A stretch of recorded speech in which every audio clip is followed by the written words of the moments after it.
सो हे hi hello दोस्तों, अस्सलाम वालेकुम वरहमतुल्लाहि वबरकातुहू।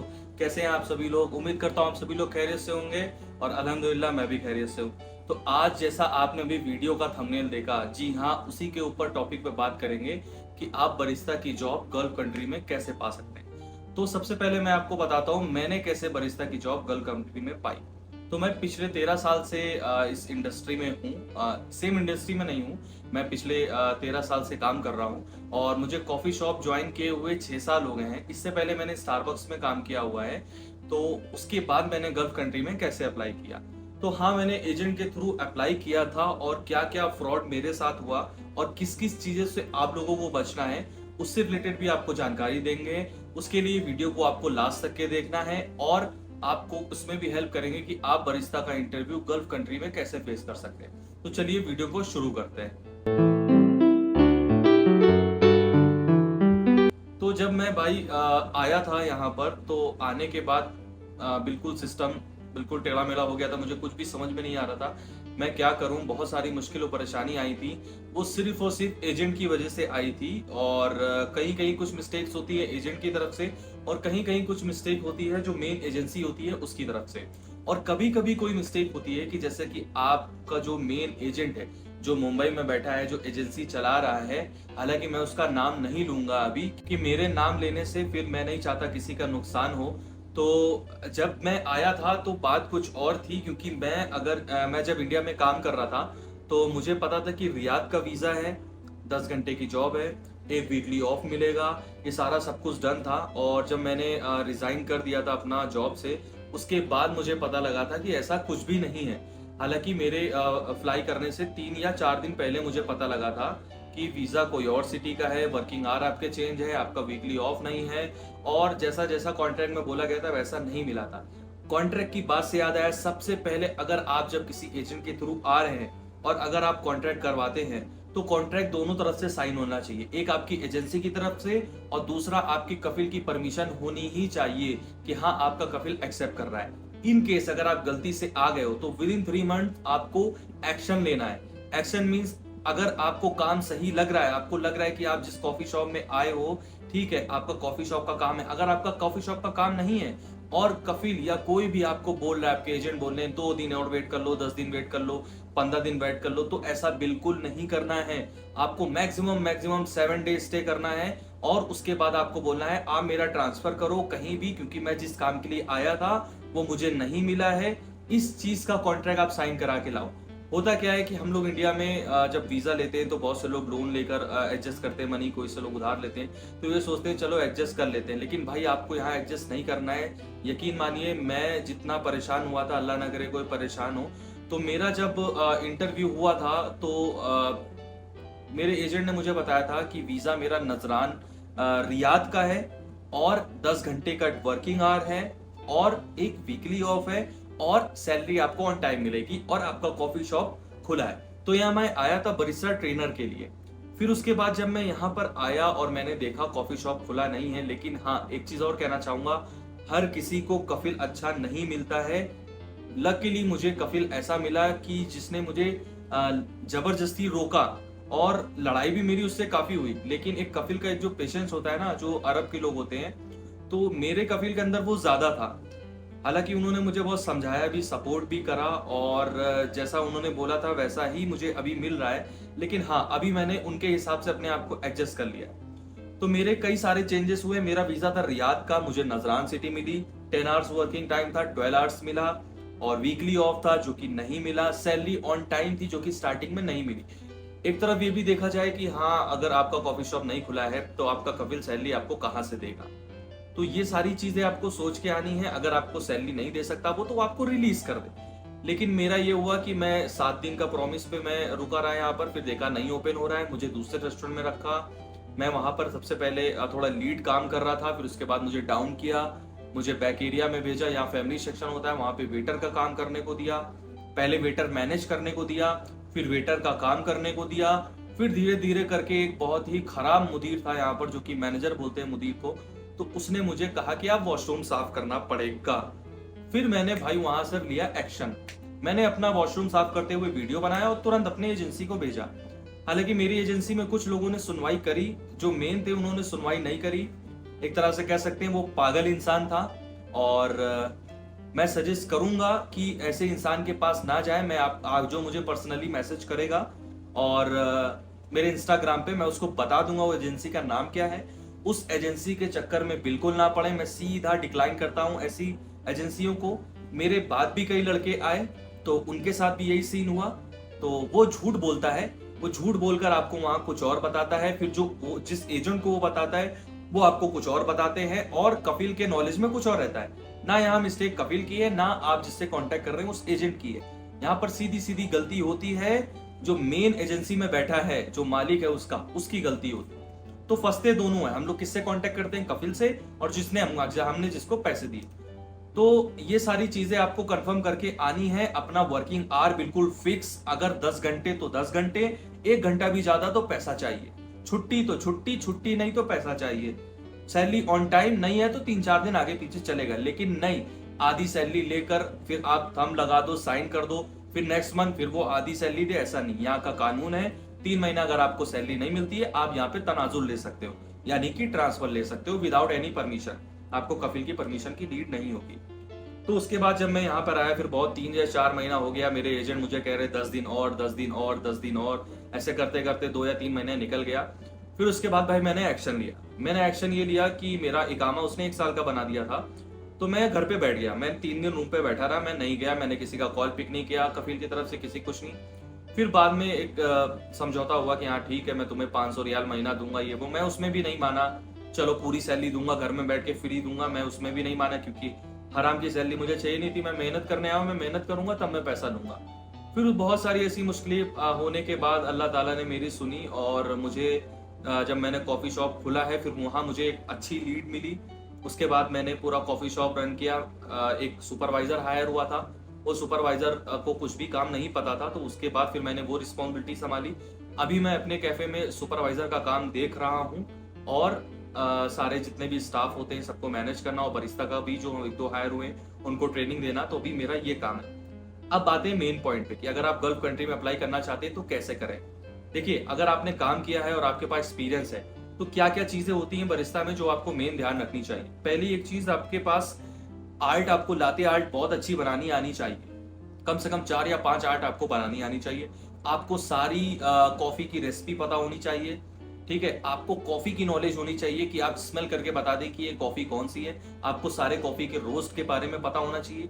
बहुत सा ऐसा मैंने देखा है, कुछ एजेंट कहते हैं 15 दिन 20 दिन की ट्रेनिंग ले लो कोई कॉफी शॉप में और आप चले जाओ, तो उस पर बिल्कुल ट्रस्ट मत करिएगा। क्योंकि ठीक है, अगर आप अपने इंडिया में कहीं कॉफी शॉप में ज्वाइन करते हो तो वो आपको एक ट्रेनिंग देंगे, आपको सिखाएंगे। लेकिन यहाँ आप सोचो, काफी वो बंदा स्पेशली इंडिया से, बांग्लादेश से, पाकिस्तान से, या कहीं से भी, नेपाल से, वो बुला रहा है ताकि वो आपको ट्रेनिंग देने नहीं बुला रहा है, वो अपने कॉफी शॉप में ओपन करने के लिए बुला रहा है। ओपन नहीं तो आप हेल्प के लिए बुला रहा है। उसके पास इतना टाइम नहीं होगा कि वो आपको ट्रेनिंग दे, और अगर आपको ट्रेनिंग देगा भी तो उस मंथ की आपको सैलरी भी नहीं देगा। तो आप काम पहले सीख कर आए। उसके लिए क्या करना है, आपको 1 साल मिनिमम कोई भी कॉफी शॉप में काम करके अपनी लाते आर्ट को मजबूत करना है, और आपको पता होना चाहिए कि आपका कॉफी कैसे बनता है, सारी रेसिपी आपको आर्ट बनानी आनी चाहिए। इंटरव्यू कैसे होता है, इंटरव्यू में बेसिक, अगर आप सोचो एक ऑनर के दिमाग से, अगर आप सोचो कि हाँ अगर मेरा एक कॉफी शॉप है और मुझे उसमें एक बंदा चाहिए जिसको मुझे कुछ भी नहीं सिखाना पड़े, तो आप क्या क्या क्वेश्चन उससे पूछ सकते हो कि क्या तुम्हें रेसिपी पता है, ठीक है, और क्या तुम कस्टमर को ऑर्डर सर्व कर पाओगे, और क्या आप लाते आर्ट बना पाओगे, क्या आप जो कस्टमर से जो प्रॉब्लम होती है उसको हैंडल कर पाओगे या नहीं।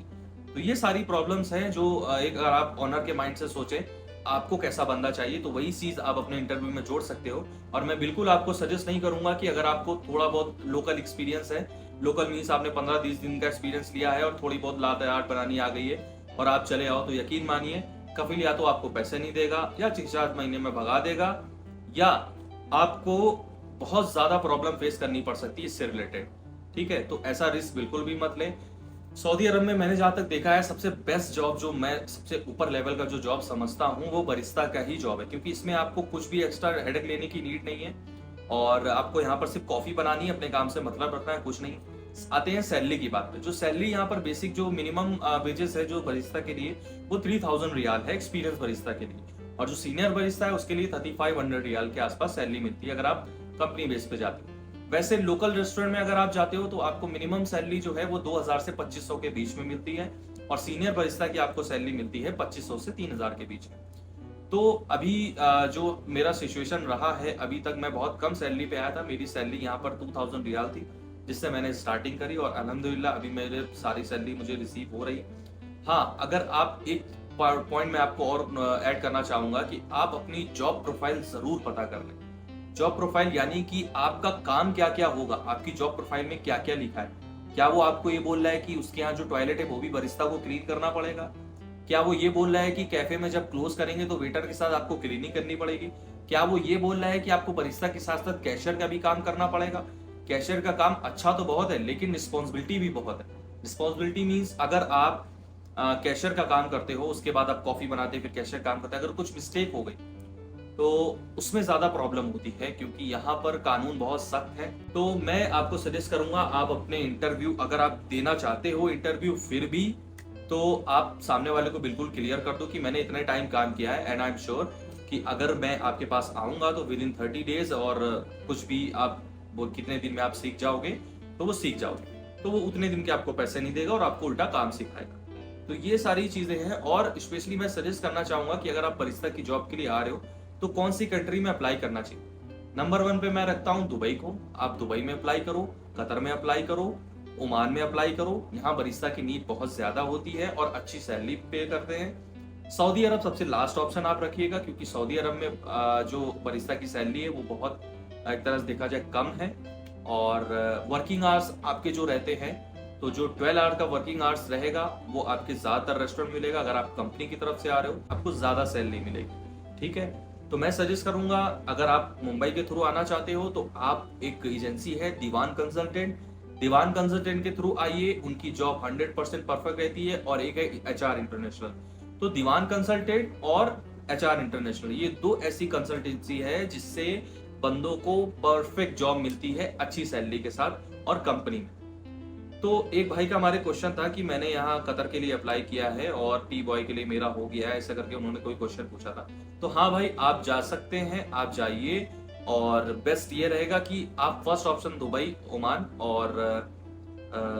ओमान और कतर का यूज करिए, क्योंकि यहाँ पर बरिस्ता को सैलरी ज्यादा मिलती है। और जहां तक बात सऊदी की है, तो मेरा सऊदी आने का मेन रीजन यही था कि मुझे ऐसा लगा था, जैसा कि मैंने आपको बताया, मेरे साथ एक तरह से कहे तो फ्रॉड हुआ था, क्योंकि जो वर्किंग आवर थे वो नहीं थे, वीकली ऑफ नहीं था, और सैलरी ऑन टाइम नहीं थी, और चौथी चीज ये कि जो सिटी बताई थी वो नहीं थी। क्योंकि मुझे रियाद बताया था, मैंने रियाद सुन के यहाँ करा था, उसके बाद जब सिटी आप चेंज कर दोगे तो वो मुश्किल होती है, और पैसा भी मैंने ज्यादा पे किया था इसके लिए। तो फर्स्ट टाइम जब कोई आता है उसको इतनी अकल नहीं होती है, और मुझे बस आने का धुन था तो मैं आ गया। मैं आपको सजेस्ट करूंगा, आने का धुन मत रखो। इन्नल्लाह माअस साबिरीन, सबर करिए, फल मीठा होगा, सबर करिए। 3-4 ऑप्शन अपने लिए ढूंढिए। आप फ्री में नहीं आ रहे हो, एजेंट से दबने की जरूरत नहीं है, एजेंट से दबने की जरूरत नहीं है। मैं फिर बोलूंगा, एजेंट से दबने की जरूरत नहीं है। आप उसको पैसा देकर अपना काम करा रहे हो, वो आपका बाप नहीं है। कुछ एजेंट ऐसे हैं जो सीधा बोलते हैं, यानी कि मैं आपको भेज रहा हूं, मेरी रिस्पॉन्सिबिलिटी नहीं, ये काम होगा। मेरे 2-3 एजेंट ऐसे जानने वाले हैं जिनके काम बहुत अच्छे होते हैं, और वो सीधा रिस्पॉन्सिबिलिटी लेते हैं आपकी कि ऐसा ऐसा सीन होगा। ठीक है, तो जो स्ट्रेट फॉरवर्ड वाले एजेंट है उनसे आप ज्यादा मिलिए, और जो आप उनको नोटिस कर लो, जो आपके आगे पीछे घूम रहे हैं, बार बार आपको कॉल कर रहे हैं, तो समझ लो बेटा कहीं फ्रॉड है। अब बारी आती है वीजा आप कैसे चेक करो। आप आने के जैसे ही आपका वीजा लग जाए, सबसे पहले अगर आपका इंटरव्यू नहीं हुआ है तो आप समझ लो कुछ फ्रॉड है। ठीक है, या तो कोई घटिया रेस्टोरेंट में आप जा रहे हो। आपको इंटरव्यू देना बहुत जरूरी है, आपको कफिल से बात करना बहुत जरूरी है, और जाने से पहले कफिल का नंबर लेना है। कफिल का नंबर लेकर आपको एक बार कफिल से भी बात करनी है। आप अगर अरबी नहीं जानते हो, आप किसी से बात करा सकते हो, इंग्लिश में बात कर सकते हो कि सर मुझे एजेंसी के द्वारा ऐसा ऐसा बताया गया है कि इतने घंटे ड्यूटी ये हो, क्या ये सही है? तो वो कफिल अगर वो यस करता है तो ठीक है, आपके पास एक प्रूफ रहेगा कि आपने यस बोला था तभी मैं आया। तो ये ट्रिक आप अपनी आजमा सकते हो। और बरिस्ता इंटरव्यू कैसे फेस करें, मेन इशू बरिस्ता इंटरव्यू कैसे फेस करें, उसके लिए मैंने अपना वीडियो एक डाल रखा है, आप पीछे जाकर चेक कर सकते हो मेरे वीडियो में। अभी मैं आपको आई बटन में भी उस वीडियो का लिंक दे दूंगा, आप जाकर चेक कर लेना कि कैसे बरिस्ता का इंटरव्यू फेस करते हैं, क्या क्या क्वेश्चन उसमें पूछे जाते हैं। तो आज के लिए वीडियो इतना ही। उम्मीद करता हूँ आपको मेरा वीडियो पसंद आया होगा, जो मैंने आपको जानकारी दी वो पसंद आई होगी। और ऐसे ही वीडियो देखने के लिए मेरे चैनल को सब्सक्राइब जरूर करें, शेयर करें। और जो भाई लोग मेरी वीडियो देख रहे हैं, तो ये तो हो गया सीरियस टॉपिक। इसके अलावा मैं कुछ फनी वीडियोस भी बनाता हूँ, जैसे कि मेरा एक चैनल है कनपुरिया आपा के नेम से। तो उसमें जो हमारी जो मम्मी लोग होती है ना, कैसे बात करती हैं और घर का क्या माहौल होता है और बचपन में हम लोग कितने पेले जाते थे, तो उससे रिलेटेड मैं वीडियो बनाता हूँ। तो आप जाइए, चेक करिए वीडियो को। कनपुरिया आपा कॉमेडी के नेम से चैनल है, उसको जाकर प्लीज सब्सक्राइब करें, क्योंकि कुछ ही फॉलोअर्स बचे हैं मेरा चैनल मोनेटाइज होने में। और अल्हम्दुलिल्लाह अगर आप लोग ने यहाँ सपोर्ट किया तो ये भी चैनल मेरा मोनेटाइज हो जाएगा। सऊदी अरब और गल्फ कंट्री से रिलेटेड जितनी भी न्यूज है वो आपको इस पे मिलती रहेंगी। आज के लिए इतना काफी है। अस्सलाम वालेकुम वरहमतुल्लाहि वबरकातुहू।